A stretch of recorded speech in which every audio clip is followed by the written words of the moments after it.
এই নির্বাচনের একমাত্র এজেন্ডা হওয়ার কথা ছিল সংস্কার, কিন্তু নানাভাবে এই নির্বাচনটাকে একটা শোডাউনের নির্বাচনে পরিণত করা হয়েছে। আবার যারা মন্ত্রিত্ব শেয়ার করে আজকে নিজেদেরকে নতুন বলে দাবি করছেন, তারাও কিন্তু জনগণের কাছে অর্ধ সত্য বক্তব্য উপস্থাপন করে মানুষকে অন্ধকারে রাখা রাজনীতিটাই আপনারা করে যাচ্ছেন। তো যে নির্বাচনটা 2026-এ অনুষ্ঠিত হতে যাচ্ছে, সে নির্বাচনটা নিছক কোনো ক্ষমতার পরিবর্তনের নির্বাচন হওয়ার কথা ছিল না। আমরা যারা ফেসিবাদী আমলে রাজনীতির সঙ্গে যুক্ত হয়েছিলাম, আমরা সে সময় থেকে চেয়েছিলাম যে বাংলাদেশটাতে যে ফেসিবাদী কাঠামো, যার মধ্য দিয়ে ফেসিবাদ জিইয়ে থাকে, যে কাঠামোটা বাংলাদেশকে ফেসিবাদী করে তোলে, সেই কাঠামো থেকে উতরে গিয়ে নতুন এক কাঠামো রাজনীতি প্রতিষ্ঠা করা, সেটা আমাদের দীর্ঘদিনের লক্ষ্য এবং চাওয়ার জায়গা ছিল।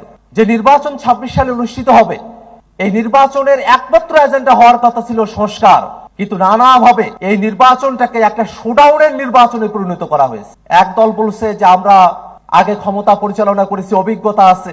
আর এক দল বলছে যে আমরা কখনোই ক্ষমতায় আসি নাই, আমরা নতুন কিছু দিতে চাই, যদিও তারা মন্ত্রিত্ব শেয়ার করেছে। তো যারা ক্ষমতায় ছিলেন বলে নানাবিধ ভাবে আবার ক্ষমতা প্রাপ্ত হবেন, এই আশাবাদ মানুষের কাছে ব্যক্ত করছেন, দেশ পরিচালনা করেছেন, সেই অভিজ্ঞতার কথা বলছেন, বাংলাদেশের মানুষ কিন্তু সেই অভিজ্ঞতাগুলো ভুলে যায় নাই। আবার যারা মন্ত্রিত্ব শেয়ার করে